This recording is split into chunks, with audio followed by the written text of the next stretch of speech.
Alhamdulillahi Rabbil Alamin, hamdan hamidin wa hamdan syakirin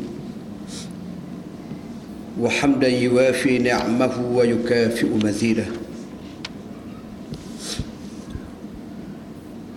Ya Rabbana lakal hamdu kama yanbaghi li jalali wajhika wa 'azimi sultanik.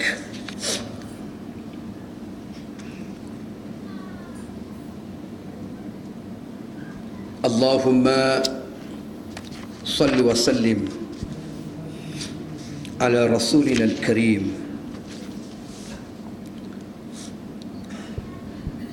sayyidina wa nabiyyina wa maulana Muhammad ibn Abdillah imamil muttaqin wa qaidid du'atil mujahidin wa ala alihi wa ashabihi wa tabi'in wa tabi'ihim bi ihsanin ila yaumiddin. Subhanaka la ilma lana illa ma 'allamtana innaka antal alimul hakim. Rabbi shrah li sadri wa yassir li amri wahlul 'uqdatam min lisani yafqahu qawli. Wala hawla wala quwwata illa billahil 'aliyyil 'azim. Wa hasbunallahu wa ni'mal wakeel. Wa ni'mal maula wa ni'man nasir.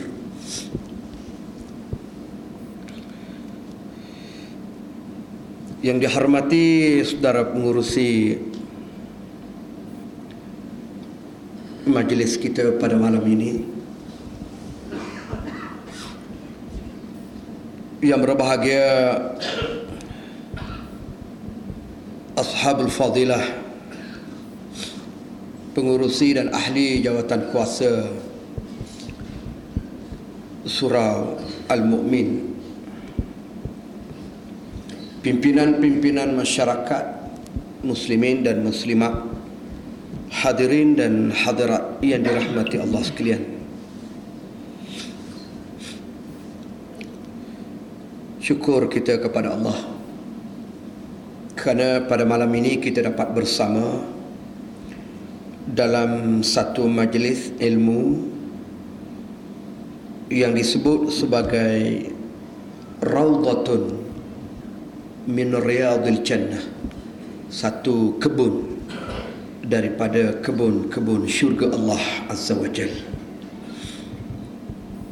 Pertama, saya mohon maaf terlebih dahulu daripada pihak penganjur, daripada sidang jemaah sekalian, kerana saya pada malam ni agak uzur, baru saja boleh bercakap hari ni, baru boleh berjalan hari ni. Seminggu saya di pembaringan, di terlantar di rumah demam yang agak serius. Kebetulan cuaca yang agak panas. Alhamdulillah, setelah mendapat rawatan, hari ini hari yang ke-7. Saya tengok dalam diary, dalam jadual kuliah saya di Taman Impian. Sepanjang seminggu tu saya batalkan semua aktiviti dan semua program, termasuk ceramah, kuliah, mesyuarat dan segalanya. Cuma untuk malam ni, peringkat awal saya fikir untuk batalkan juga, kerana besok pagi-pagi saya kena, kalau ikut jadualnya, ke Temerloh untuk program mingguan saya di sana. Tapi memandangkan jadual untuk Taman Impian ini telah sebulan lebih ataupun sebulan yang lalu, dan saya juga kiranya belum pernah menjejak kaki ke surau ini, saya cuba menggagahkan diri untuk hadir. Tapi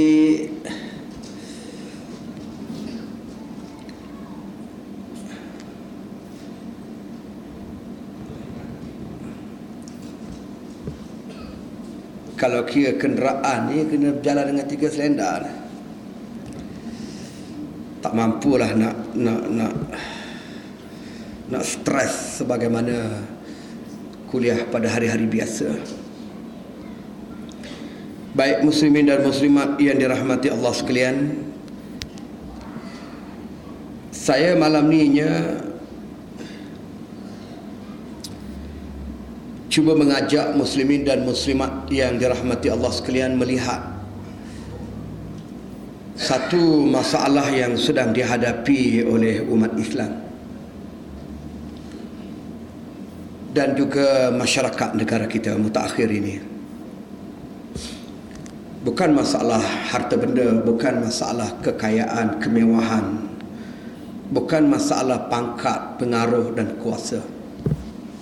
Tetapi apa yang saya teliti, masalah yang sedang dialami oleh umat Islam pada hari ini ialah masalah jati diri, masalah identiti sebagai seorang Muslim. Ramai di kalangan kita umat Islam berasa malu nak mengaku sebagai seorang Muslim. Ramai juga di kalangan kita umat Islam yang gagal untuk menjalani kehidupan sebagai seorang Muslim yang benar-benar Muslim yang dikehendaki oleh Allah Azza wa Jalla, yang menepati piawaian sebagai seorang Muslim. Setengah-setengah di kalangan kita ni maksudnya umat Islam secara umum, tak semestinya kita dengan maksud sidang Jumaah yang ada dalam surau Al-Mu'min ini, tapi saya sebut umum, setengah-setengah dari kalangan kita untuk kita ambil perhatian. Pribadi mereka, identiti mereka sukar untuk dikenal pasti sebagai seorang Muslim. Ada yang lebih Eropah daripada Eropah pun ada. Lidahnya mungkin dia mengaku Muslim, tetapi pada akhlaknya, pada pribadinya, pada pakaiannya, pada penampilannya, pada tutur bicaranya, tidak menampakkan dia sebagai seorang Muslim. Ini satu krisis identiti yang sedang dialami oleh umat Islam mutakhir ini. Sebab itu tidak hairan apabila umat Islam mutakhir ini dipandang rendah, dipandang hina. Walhal Islam ini adalah agama yang terbaik, dan umat yang menganut Islam ini adalah umat yang terbaik. Allah declare dalam Al-Quranil Karim, kuntum khaira ummah ukhrijat linnas ta'muruna bil ma'ruf wa tanhauna 'anil munkar wa tu'minuna billah. Kamu adalah umat yang terbaik, yang dicipta, yang dilahirkan oleh Allah di atas muka bumi ini. Dengan sebab apa kamu menjadi umat yang terbaik? Allah sebut dalam ayat ini sekurang-kurangnya terhenti di atas 3 faktor. Yang pertama ialah kamu menegakkan yang ma'ruf. Kamu menegakkan yang ma'ruf. Menegakkan yang ma'ruf ataupun al-amr bil ma'ruf dengan makna menegakkan syariat. Al-ma'ruf ditafsirkan oleh Profesor Dr. Wahb Az-Zuhaili dalam tafsirnya.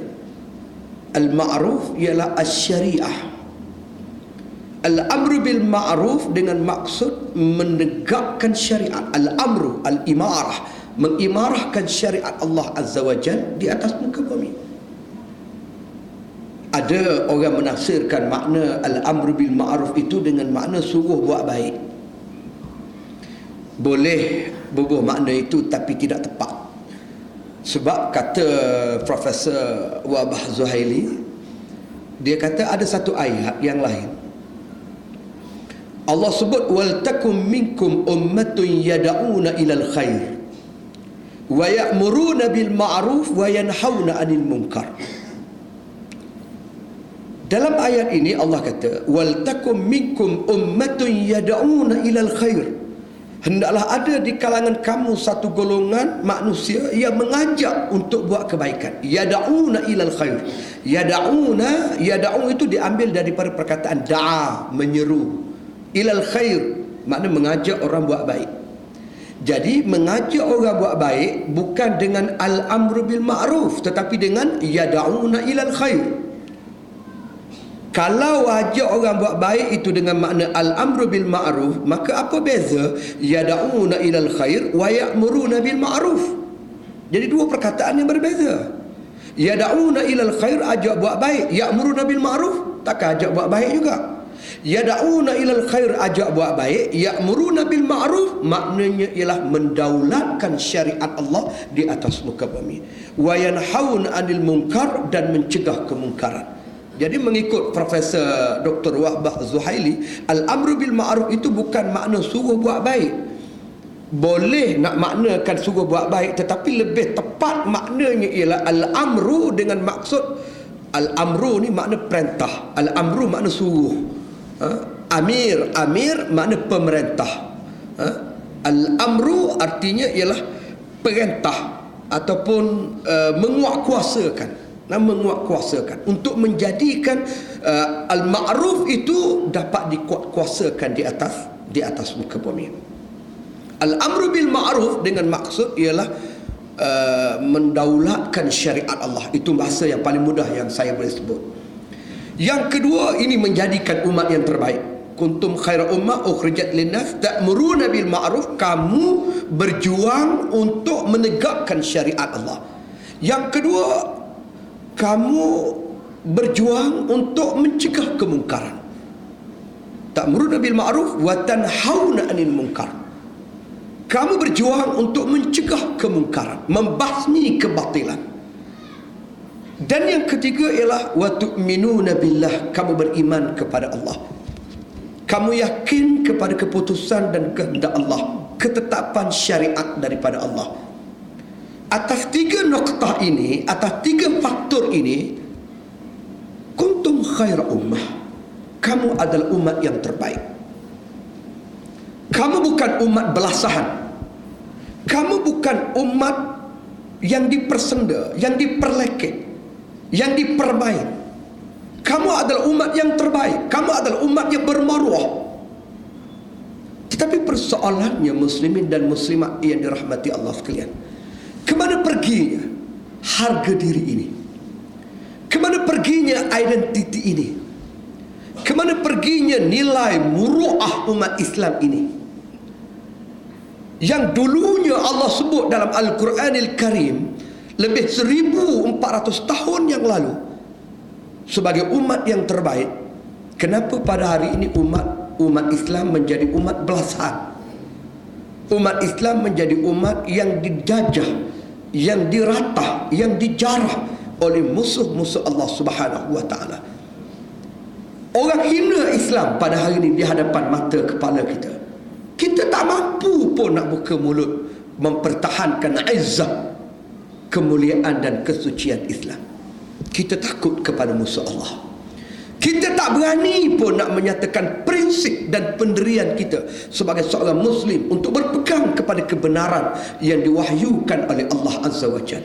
Kita bimbang kalau tak dapat kedudukan dia di mata masyarakat. Kalau kita dibuang, kalau kita dipinggirkan, kalau kita diambil tindakan. Pelbagai 1001 persoalan bermain di kepala kita. Kita tak berani untuk menyatakan satu prinsip, satu izzah sebagai seorang Muslim. Kemana perginya nilai khair ummah itu kepada umat Islam? Jawabnya ialah kerana tiga faktor yang disenaraikan oleh Allah dalam ayat yang saya baca ini telah pun hilang daripada kita umat Islam. Itu mudah kita nak sebut faktor mudah. Kalau kita baca dalam satu buku kenapa umat akhir zaman ini menjadi lemah, ditulis oleh seorang ulama daripada benua India.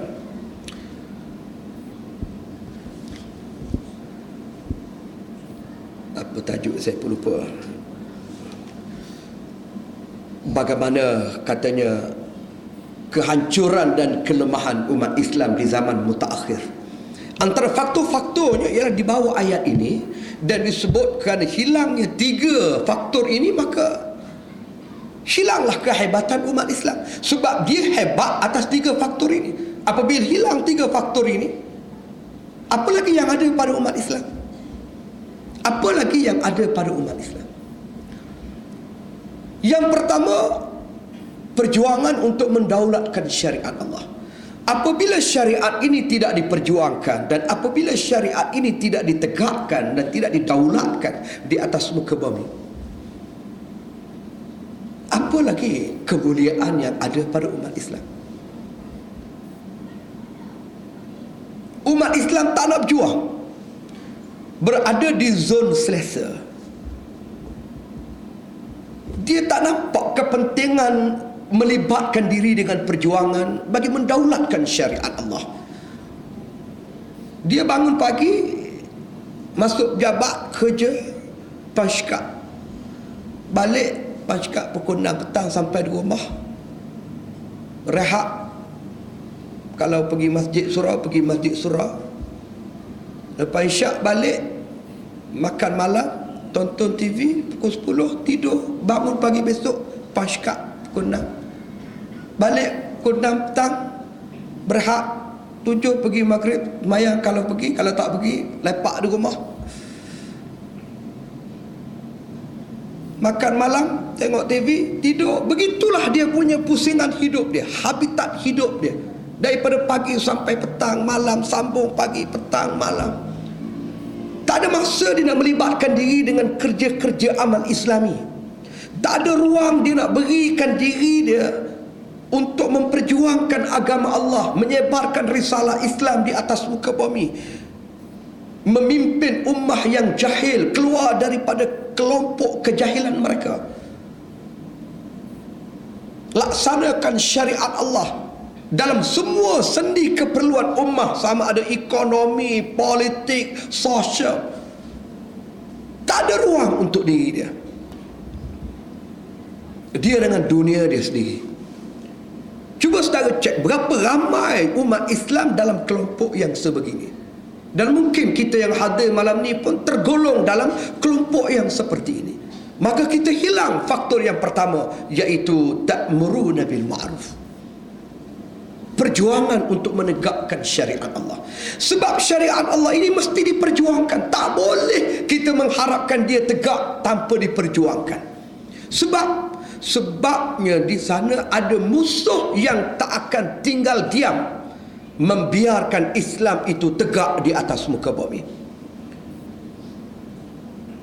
Musuh tak akan biar. Banyak ayat dalam Al-Quran Allah sebut, antaranya latajidanna asyaddan nas adawatan lilladzina amanu al-yahud walladzina asyraku. Kamu akan dapati segolongan manusia yang sangat tinggi kadar dendam dan permusuhan mereka terhadap orang-orang yang beriman ini ialah orang-orang Yahudi dan mereka yang menyekutukan Allah. Sangat tinggi kadar permusuhan, dendam, kesumat mereka terhadap orang-orang yang beriman. Siang malam mereka atur strategi untuk menghancurkan agama Allah Subhanahu wa taala. Yuriduna liyutfi'u nurallah biafwahihim wallahu mutimmu nurih walau karihal kafirun. Siang malam mereka merancang untuk padam cahaya agama Allah. Dengan mulut mereka, dengan fitnah mereka, dengan caci maki mereka, dengan ugutan mereka, dengan perancangan mereka yang mereka atur begitu licik. Mereka nak padam cahaya Allah. Alhamdulillah, Allah tetap memelihara agamanya walaupun ia sangat dibenci oleh orang-orang kafir. Tapi Allah sebut bagaimana perancangan musuh Allah. Mereka merancang untuk memadam cahaya Allah.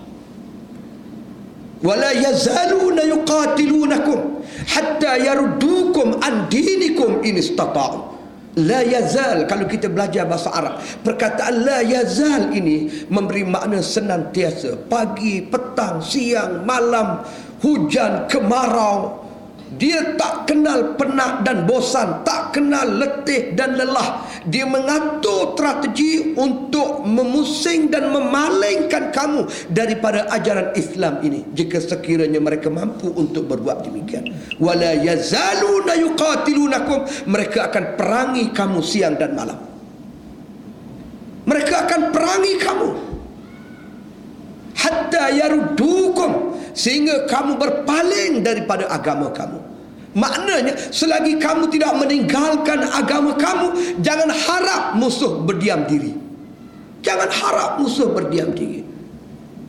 Akan ada saja strateginya, dengan protokol Yahudinya, dengan strategi-strategi munafiknya, dengan perancangan ahli kitabnya, dengan macam-macam golongan orientalisnya yang tak sudah-sudah mencari ruang dan peluang bagaimana untuk menikam Islam daripada depan dan belakang.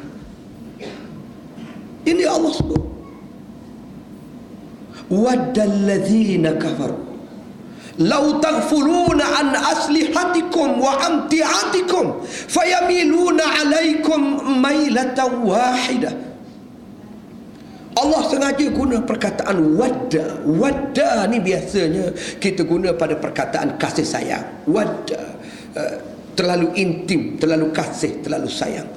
Tetapi Allah guna perkataan yang sama pada perkataan waddalladzina kafaru. Maknanya terlalu kasih, terlalu gemar, terlalu sukalah oleh orang-orang kafir itu. Lau taghfuluna an aslihatikum, kalau kamu leka dan lalai daripada senjata kamu, kalau kamu leka dan lalai daripada maruah kamu, kalau kamu leka dan lalai daripada barang simpanan kamu.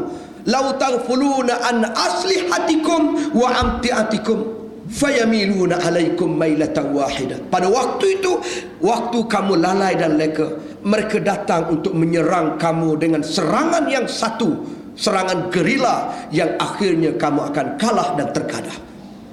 Allah sebut dalam Al-Quran banyak ayat menceritakan bagaimana perancangan musuh yang akan diambil kesempatan daripada kelekaan dan kelalaian kita umat Islam.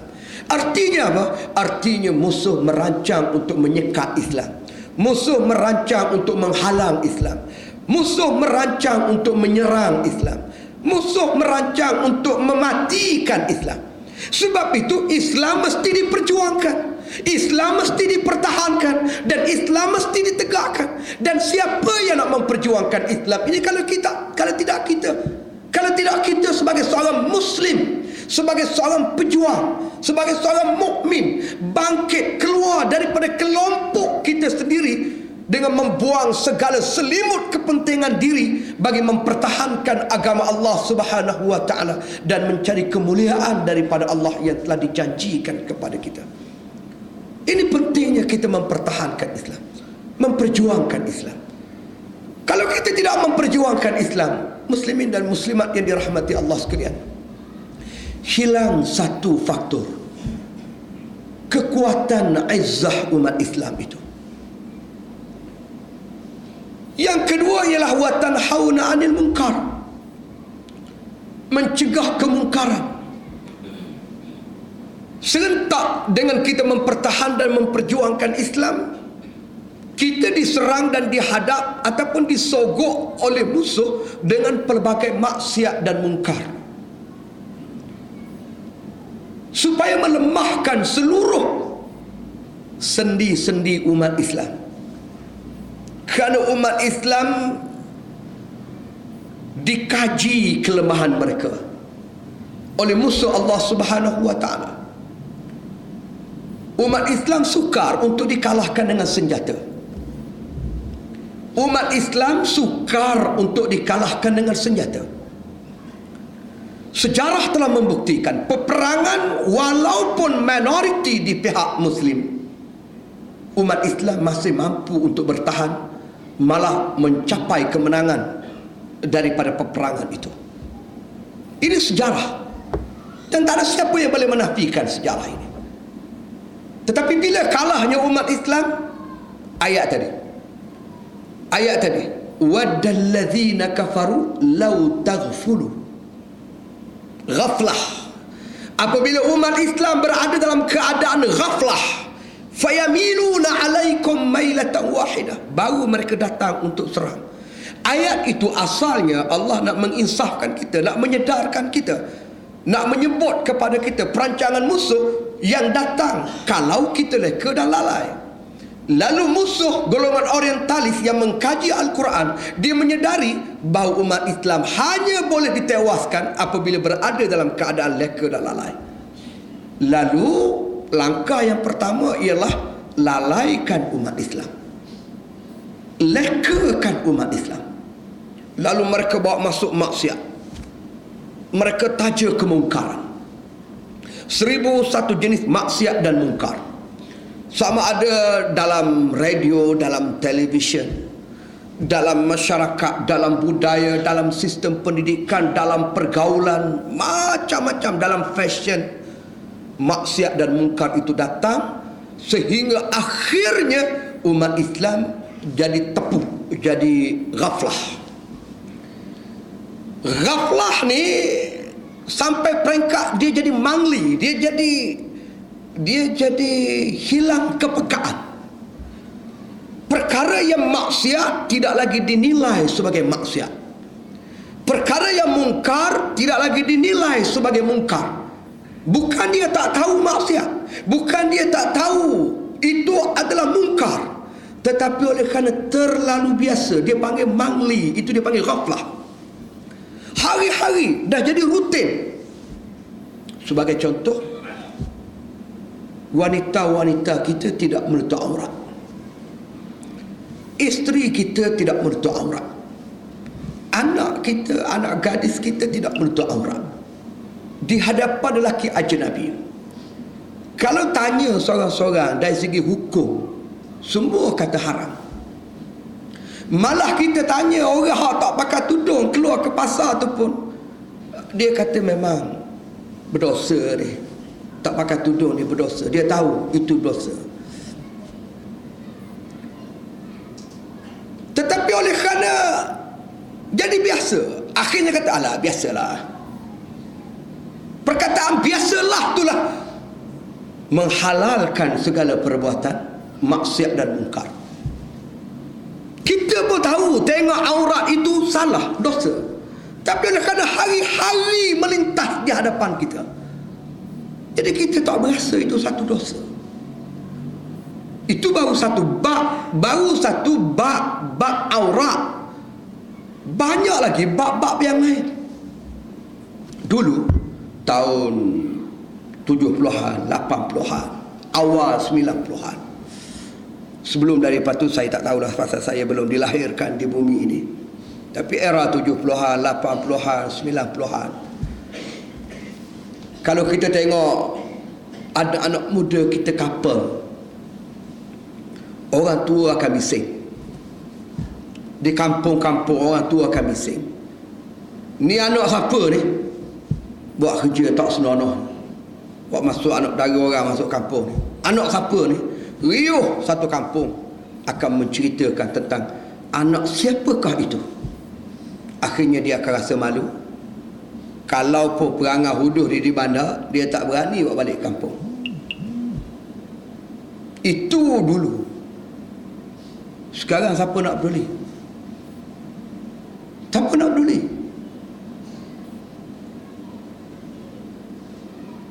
Kapal depan kita, siapa nak peduli? Tak ada siapa nak peduli. Sila hari bulan dia join sekaki, dia tumpang sekaki. Tengok Tok Imam tak ada, Tok Siak tak ada, line clear, dia boleh tumpang sekaki. Ini realiti yang berlaku dalam masyarakat kita. Silangnya nilai wa tanhauna 'anil munkar. Macam mana nak cegah kemungkaran? Kemungkaran itu sendiri tak dirasai sebagai mungkar. Dia tak merasai itu sebagai mungkar. Soal jahil satu bab. Soal jahil satu bab. Itu panjang ceritanya. Ini yang saya kira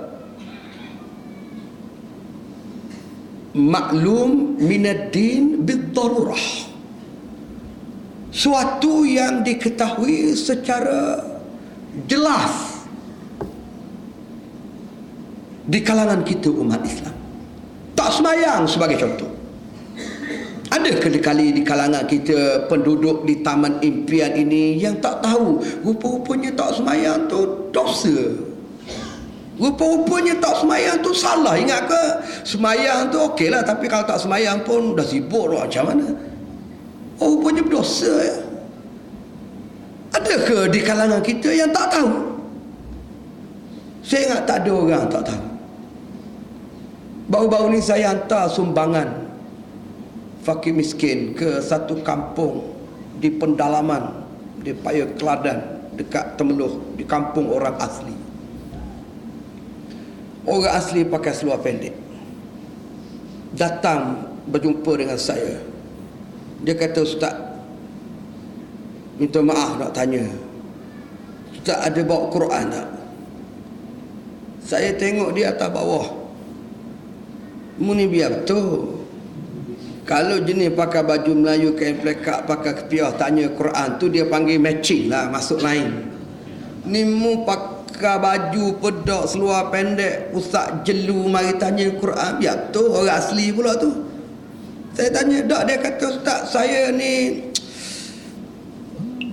satu keluarga sudah lama tak baca Quran. Saya nak belajar Quran." Saya kata, "Lama tu bila tak baca Quran?" Dia kata, "Jajak beranak dia kata tak baca lagi Quran." Orang kata lama sungguh. Dan nak baca Quran di mana? Dia kata dekat rumah dia tu ada surau, sayup-sayup dia dengar budak-budak duk mengaji Quran. Dia terasa tersentuh di hati dia nak baca Quran.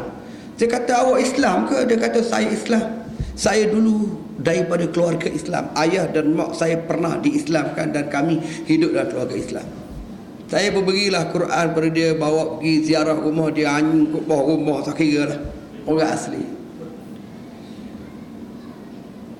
Kalau orang asli pun tahu bahawa perlunya baca Quran, belajar Quran, saya tak percaya orang Taman Impian tak tahu keperluan untuk baca Quran, beramal dengan Al-Quran, sembahyang berjamaah, menunaikan sembahyang 5 fardu. Saya tak percaya.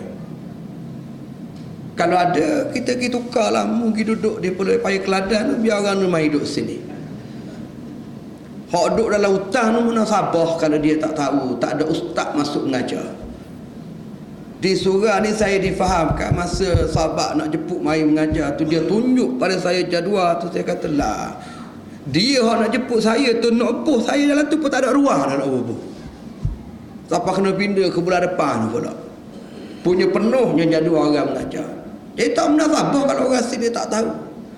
Tapi cuba cek balik jumlah Taman Impian, penduduknya dengan kapasiti orang yang datang mengaji, yang datang sembahyang berjemaah di surau ni, berapa persen? Kalau nak buat persen lah, berapa persen agak-agak dengan seluruh penduduk Taman Impian ini, berbanding dengan orang hak mari menunaikan solat fardu di surau Al-Mu'min ini, boleh 80%? Aku tahu dah saja tembok ya. Memang tak boleh lah. Memang tak ada 80%.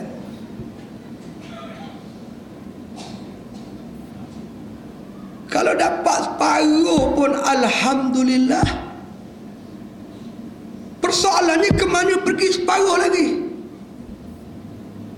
Bukan dia tak tahu, dia tahu. Dia tahu. Tapi tidak jadi mungkar. Tak jadi mungkar. Tak jadi salah. Ini yang saya nak ajak saudara berfikir. Hilangnya nilai kekuatan ummah apabila kita dah kita tidak lagi bertindak untuk mencegah kemungkaran. Ada tak kita raung rumah-rumah ke, kita beritahu kawan-kawan ke, siapa yang tak semayang kita ambil tindakan, siapa yang dedah aurat kita tegur dia, siapa yang kapal kita hambak dia balik rumah ke apa ke, ikutlah untuk cegah kemungkaran. Hari ni orang nak cegah munkar, dia dah jadi macam tikus tengok besi tau. Tahu cerita tikus tengok besi? Dia perangai tikus ni, dia suka mengerik. Bahasa mudah dia suka kerik. Dia jumpa kain, dia kerik kain. Dia jumpa kertas, dia kerik kertas. Tu memang perangai tikus. Wayar ni pun kadang-kadang dia kerik. Dia tak kira, dia asal jumpa dia kerik. Satu hari dia jumpa dengan besi. Satu hari tikus ni jumpa dengan besi. Apabila dia tengok besi, dia nak kerik besi, sah tak luk. Dia kata tak luk besi ni nak kerik. Maka dia undur tinggal. Apabila dia tinggal besi tu, dia tikus. Perangai dia suka mengerik. Dia berasa sayang pula. Sayang kalau tak kerik ni. Dia pergi pula. Dia siun besi ni kerik tak luk. Dia undur pula. Undur boleh 10 langkah. Sayang tak kerik. Pergi pula. Akhir sekali pergi mari. Saya duduk perhati tengok tikus tengok besi. Dia pergi mari. Kata apa? Rupa-rupanya gamak-gamaknya gitulah. Dia nak kerik, tak luk, nak tinggal. Sayang akhir sekali begitu. Lagu itulah keadaan umat Islam hari ini berdepan dengan maksiat. Dia tengok benda maksiat, dia rasa nak cegah. Dia tahu maksiat tu salah, berasa nak cegah. Dia pergi nak cegah. Tengok-tengok orang tu tunjuk body. Tak jadi.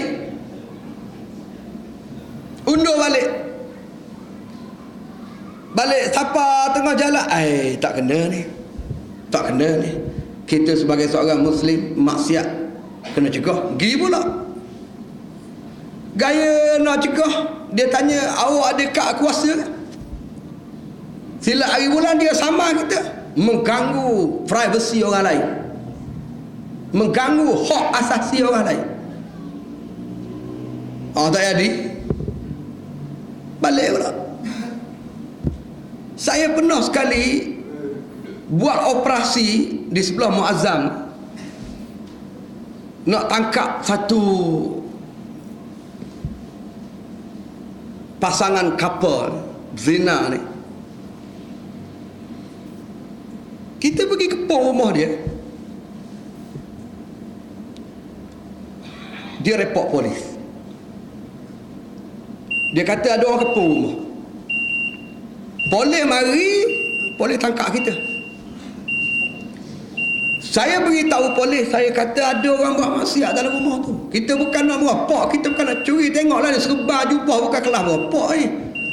Ni mari nak cegah mungkar ni dalam. Tak, dia kata tak boleh. Saya dapat report. Awak datang kepung rumah orang. Dan apa autoriti awak nak cegah? Baru saya tahu rupa-rupanya nak cegah ni dia kena ada seorang yang bawa kad kuasa sebagai pencegah maksiat. Kena ada seorang. Dan saya pergi jabat agama kata setiap satu qaryah, satu daerah ada seorang yang diberi hak pegang kad kuasa tu. Satu daerah seorang. Zaman dulu dia kata Tok Imam ada kad tu. Dia tak ada dah. Tok Imam tak ada dah. Dia tarik balik kad kuasa Tok Imam cara kesemayaan dia. Cegah maksiat ni ada seorang pegawai khah, dia panggil pegawai pencegah maksiat. Satu kes tu berlaku, akhirnya tak apalah, saya kata minggu depan saya nak cari pencegah maksiat ni. Bila ada maksiat, kita nak kepung ni, kita kata okey, kita telefon pencegah maksiat. Pencegah maksiat kata aku duduk di Kuala Lumpur. Duduk di Romping, kes berlaku di Muazzam. Perjalanan dekat dengan sejam. Kalau kes zina, kawan tu beranak dulu, baru pencegah maksiat tu siapa. Bahasanya begitu. Maknanya lambat. Seorang nak jaga satu daerah. Saya kata tak praktikal. Dan itulah nak awak. Akhir sekali dia akan hilang nilai wa tanhauna 'anil munkar. Semua buat hamulah Mu berani buat, berani tanggung. Itu ayat popular lah. Berani buat, berani tanggung. Dah kalau kita tegur dia pun, dia celak mata kita. Dia kata, mu siapa? Duk sibuk-sibuk jaga rumah tangga orang, jaga tepi kaya orang. Mu siapa? Dia celak mata kita, kita pun konyol balik. Tak berani. Dulu pelaku maksiat takut pada kita, pencegah. Lah ni pencegah jadi tikus tengok besi. Tak berani nak bertindak. Yang ketiga, wa tu'minuna billah, kamu beriman kepada Allah. Apabila hilang nilai keimanan kepada Allah, yakin kepada Allah, tak yakin, umat Islam telah hilang keyakinan kepada Allah Subhanahu wa ta'ala. Baru ni banjir. Apabila banjir, kita yang pergi membantu ni, yang tak kena banjir pergi bantu ni, kita ambil kesempatan untuk beri motivasi dan juga menyabarkan mangsa banjir. Kita tahu berat mata memandang, berat lagi bahu yang memikul. Rumah dia tertelas, habis, tenggelam tinggi. Tak usah kira orang Kelantan tu, saya cerita orang Temeloh ni dekat. Jadi kita kata sabarlah makcik. Dia jelek mata kita, mu sedap lah cakap sabar, rumah mu tak kena.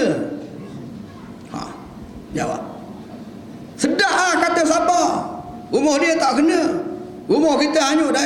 Sabar, sabar. Dia marah kita, dia tak boleh terima hakikat. Kenapa rumah dia dilanda banjir?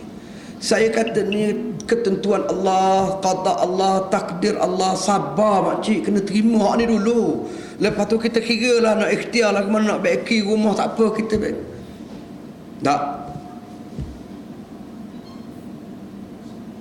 dapat terima hakikat rumah dia dilanda banjir. Apabila dah kering air, apa semua, rumah hanyut, apa semua dah lama, beberapa hari, saya pun pergi Kuala Lumpur cari duit, jumpa dengan orang tu, jumpa orang tolong pungut dana nak bangun rumah dia. Akhir kita pergi rumah, kita halalah duit dalam 25,000 nak bangun rumah. Dia pun, kita kata sambil-sambil tu, cik sabarlah macam tu. Iyalah nak warna, kita sabarlah.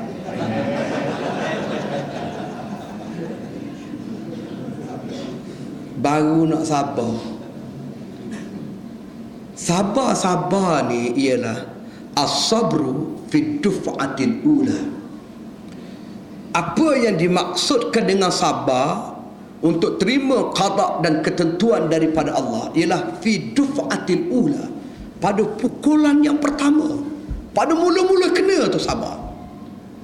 Ni dah berhari-hari dah bercupak-cupak dah, maki orang tu, maki orang ni, persoalkan kenapa Allah timpakan banjir dah apa semua, sekali dah letih dah dia je. Dapat duit buat rumah baru, tak ada arah lah, sabarlah kita. Tak ada arah, baru nak menyabar. Di mana al-imanu billah? Itu satu bab.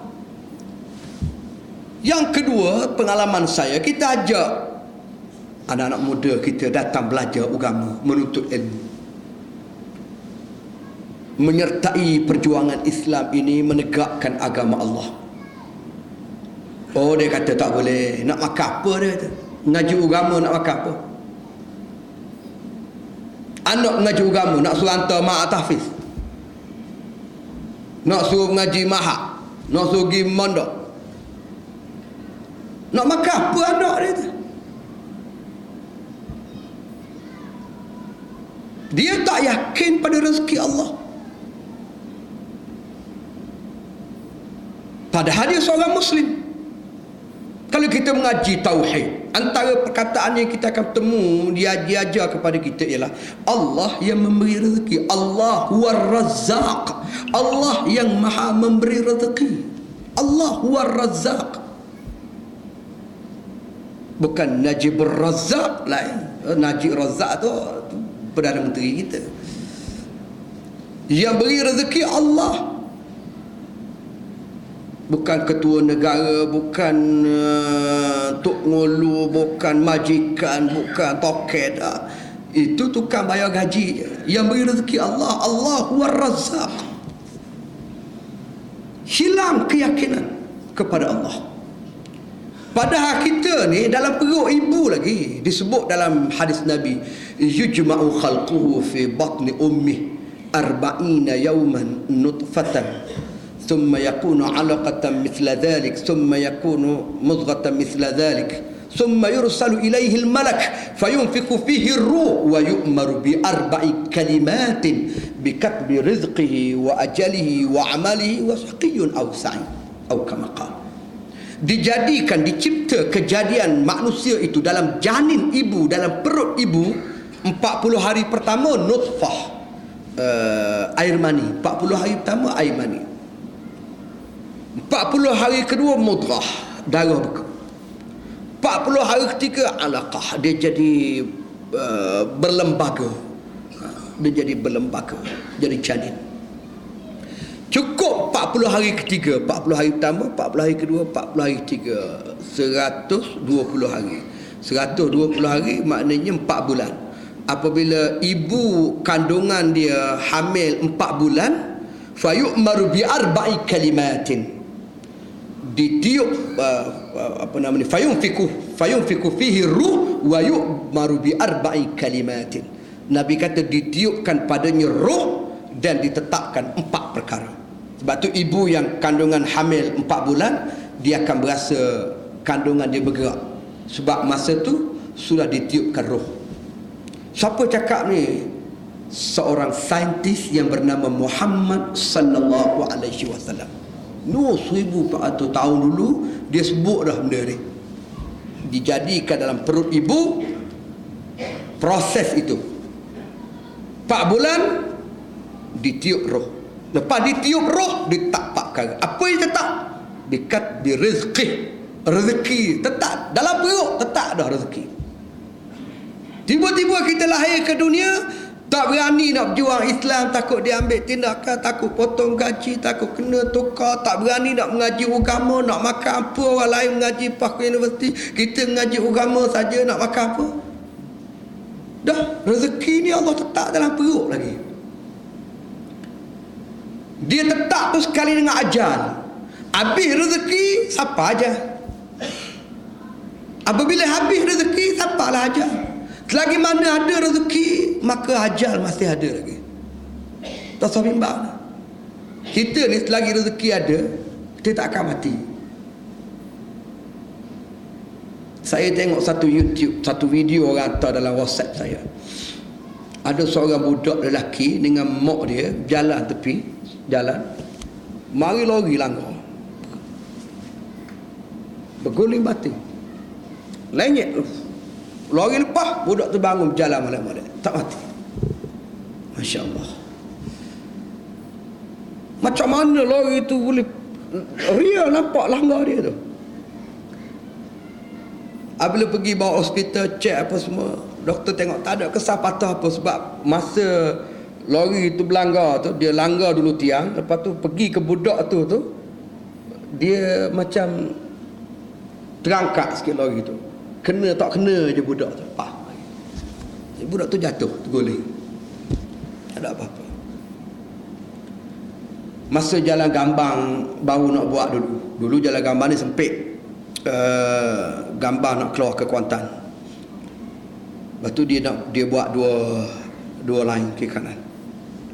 Masa dia membesar jalan tu, 8 tahun 10 tahun dia lalu, saya kebetulan lalu jalan tu, saya tengok sebuah kereta daripada arah Gambang, jalan lama, daripada arah Marat, dengan begitu laju sampai di kawasan Selekoh. Dia tak perasan sebab kawasan tu telah diturak dan dijadikan satu selekoh tajam, belum diratakan lagi. Asal jalan tu nak diluruskan, tapi belum diratakan lagi. Jadi dia kira pergi terus jatuh dalam gaung. Saya tengok jatuh. Saya tahu gaung tu lebih daripada 100 meter ke bawah gaung. Saya nampak. Kata mati dah dia. Berhenti kereta pergi tengok. Kereta jatuh. Elok lah. Dia jatuh tersemak. Dia keluar, angkat telefon, cari bom nak angkat kereta tu. Buat naik ke atas. Dengan tak luka, dengan tak cedera apa, orang Cina mana daripada belah-belah Marat sana. Dia kata, umur kamu banyak panjang. Dia pun tak tahu macam mana dia boleh hidup. Beberapa kali tanya saya, betul ke saya masih hidup? Betul ke saya masih hidup? Dia sendiri tak yakin. Dia tengok di atas jatuh. Maknanya rezeki dia masih ada. Tapi kalau rezeki dah habis, umur baru 10 tahun, rezeki habis, mati. Sebab tu mati tak syarat tua, mati tak syarat sakit. Orang segar ramai mati.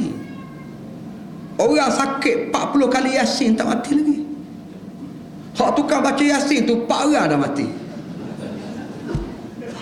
dia tak mati lagi. Umur 80 lebih tak mati lagi. Ni dia umur 18 mati.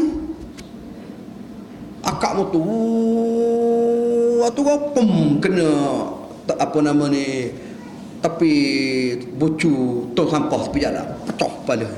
Berlaku di Kuala Kerau ni. Akak tu tengok ke langit. Waktu motor kena bocor tong sampah. Besi, tong sampah besi tepi jalan. Tersepak kepada. Umur 18 tahun. Mati.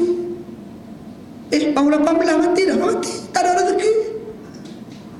Barang Tuhan tak ada dalam perut. Jadi apa yang masalah kita sekarang? Masalah kita ialah kerana ketiadaan iman kepada Allah. Baik, ringkas saya ialah apabila hilang 3 perkara ni. Hilang ta'muruna bil ma'ruf wa tanhauna 'anil munkar wa tu'minuna billah, maka hilanglah kekuatan ummah, hilanglah izzah ummah. Tak ada nilai dah kita sekarang. Habis itu jadi beginilah kita. Usung piyah, usung kitab, usung baju Melayu, tak ada apa dah. Orang Melayu tinggal apa Melayu sekarang? Kalau nak cakap Melayu lah, kita orang Melayu, saur Melayu sehari dua ni, dengan hidup Melayu apa semua, nak tanya Melayu apa ada Melayu? Tapi tak ada Melayu baharu orang. Tinggal baju Melayu, selipar Jepun tak ada dah selipar Melayu.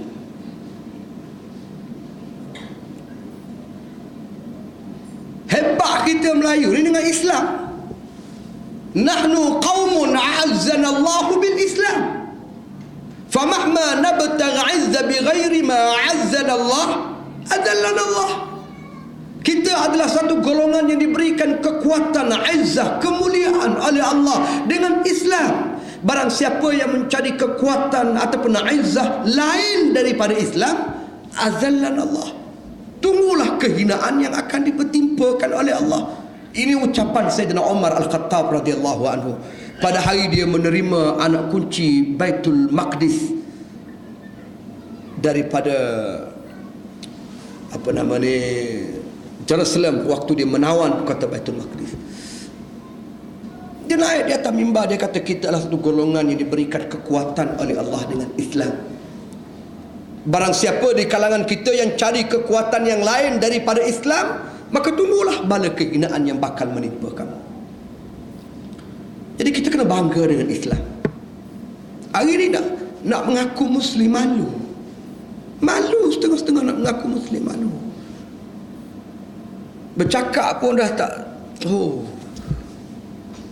hilang dah slang Islam tu, tak ada dah. Dulu nak sebut anak enta tu biasa sekarang ni, jangan dah.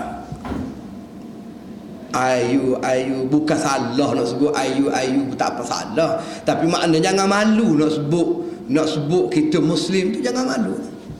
I'm Muslim, nak sebut kau putih tak apa, I'm Muslim.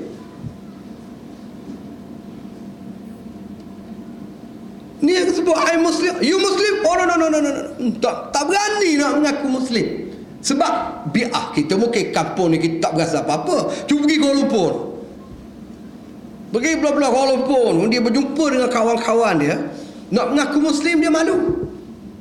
Dia duduk semeja, kawan-kawan semua minum arak belaka, dia seorang tak minum. Ya, tak ada. Are you Muslim? Oh no. Okay, ada, betul. Malu. Kawan-kawan semua, dia kata out of date lah, tak minum. Carlsberg ni dia punya minuman, dia panggil minuman masa kini. Minuman apa dia panggil, ada kalau dalam surat khabar tu dia elan tiap-tiap minggu, dia ada dia punya tagline dia, minuman persahabatan, minuman keceriaan, macam-macam. Tiap-tiap minggu dia akan elan nama-nama baru kepada arak. Dulu arak, ni masalah orang kita sekarang, dia tukar tagline, dia tukar jenama. Jadi kita perhilang kepekaan. Dulu arak Samsu, arak ni gambar kepala anjing bodoh tu. Nak kepala anjing bodoh gitu, kita tengok pun tak gamak nak beli. Kita tengok pun tak gamak nak beli. Dululah arak. Lah ni dia tak tulis arak, dia tulis brandy, Carlsberg, apa lagi, nama-nama dia tu. Lepas tu dia tak pula, tak ada lah gambar kepala ni, tak ada dah. Dia letak gambar perempuannya dengan tak pakai bajunya, apa letak air batu pula berasa berkeluar. Kita tengok pun berasa air nak tegak berasa. Tu kaedah pengiklanan.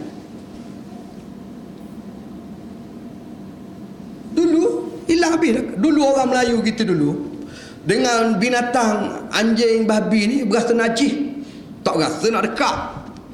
Lah ni ada orang kempen dah, Tashdaq tu dakak siung macam kucingnya.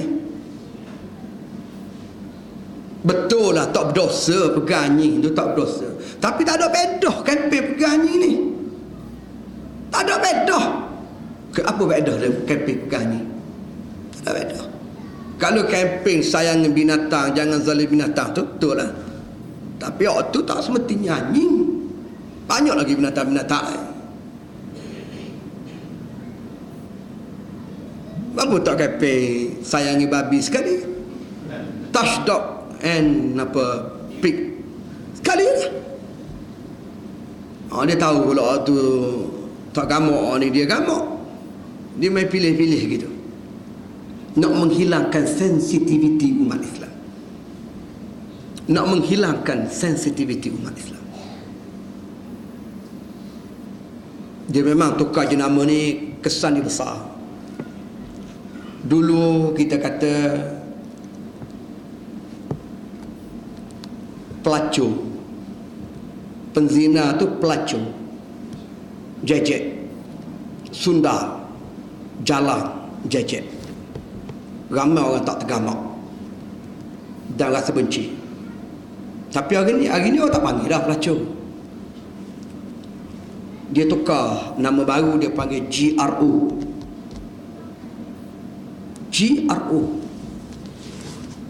Dia beritahu ke mak dia nak pergi Kuala Lumpur, nak kerja, bulan-bulan hantar duit. Raya balik mak tanya, mu kerja apa Kuala Lumpur, banyak nak hantar duit ke mak? Dia kata kerja pegawai. Jadi pegawai benda, pegawai perhubungan pelanggan, GRO. Oh, dia kata sejuk perut mak. Dia kata mengandung kamu jadi pegawai. Dia duk ingat pegawai tu macam ke pegawai Felda, macam ke pegawai Felkra, macam ke pegawai pusat zakat. Pegawai standard pegawai lah kepala. Wah, anak aku jadi pegawai, kamu tahu. Rio satu kampung jadi pegawai. Anak anaknya pelacur. Dia tukar nama GRO. Dulu orang malu nak zina, lahir anak luar nikah. Anak luar nikah ni anak haram. Anak haram, anak luar nikah, malu. Jadi tak malu lah. Sebab dia sudah tukar nama, dia panggil anak tidak sah taraf. Anak dia cuma taraf tak sah. Jadi naikkan taraf dia, dijabat, bayar denda sikit, naik taraf. Jadi anak hak sah taraf gitu. Lah ni taraf tak sah ni. Jadi dia main gitu je. Dia hilangkan sensitivity. Macam babi. Sebut babi tu kasar kita orang Melayu ni. Tak boleh sebut babi. Dia tukar. Dia panggil khinzir. Padahal khinzir tu babi. Tapi sebut khinzir tu dia jadi lembut, jadi macam arnab gitu. Dia jadi macam ke tak apa sebut. Padahal khinzir dengan babi hak tu lah. Orang kita ni dia tukar istilah main-main. Dia saja je dia tukar istilah tu untuk akhirnya menghilangkan sensitivity. Jadi apabila hilang kepekaan itu, maka umat Islam mudah dirasakan. Jadi saya menyebut perkara itu pada malam ini untuk kita ambil perhatian sama dan kita kembalikan semula 3 faktor itu dalam masyarakat kita, dalam keluarga kita, supaya kita dapat ambil semula identiti kita sebagai khair ummah, sebagai khair ummah. Kalau tidak, kita tak tahulah nak letak di mana maruah, harga diri, harga masyarakat, harga ummah yang dulunya disebut oleh Allah dalam Al-Quran sebagai khair ummah. Dan sekarang itulah yang dapat saya sampaikan pada malam ini. Minta maaf banyak atas keuzuran. Aku qauli hadza wa astaghfirullahal azim li wa lakum wa lisairil muslimin wal muslimat innahu huwal ghafurur rahim. Assalamualaikum warahmatullahi wabarakatuh. Satu pengumuman, insya-Allah pada 19 hari bulan 19, 20, 21, 22 hari bulan. 19, 20, 21, 22 hari bulan. 4 hari akan berlangsung satu ijtima' al-alami li wahdatil ummah. Ijtima' antarabangsa, perpaduan ummah yang ketiga. Yang kedua pada tahun 98 ataupun 89. Yang kedua 89. Dah berpuluh tahun yang lalu kita akan buat yang ketiga. Akan berlangsung di perkarangan Masjid Rusila, Terengganu. Jadi kita jemput semua hadir beramai-ramai untuk mendengar ucapan, ceramah, pidato daripada lebih 60 orang para alim ulama daripada seluruh dunia yang kita undang khas selama 4 hari. Jadi kita sedia kemah, kita sedia sepanjang-panjang pergi pantai tu. Kita jangka kehadiran sekitar dalam 300,000 peserta. Jadi saya sebagai timbalan pengarah program menyampaikan jemputan itu kepada semua lah untuk menyertai program tersebut, insya-Allah. Wallahu a'lam.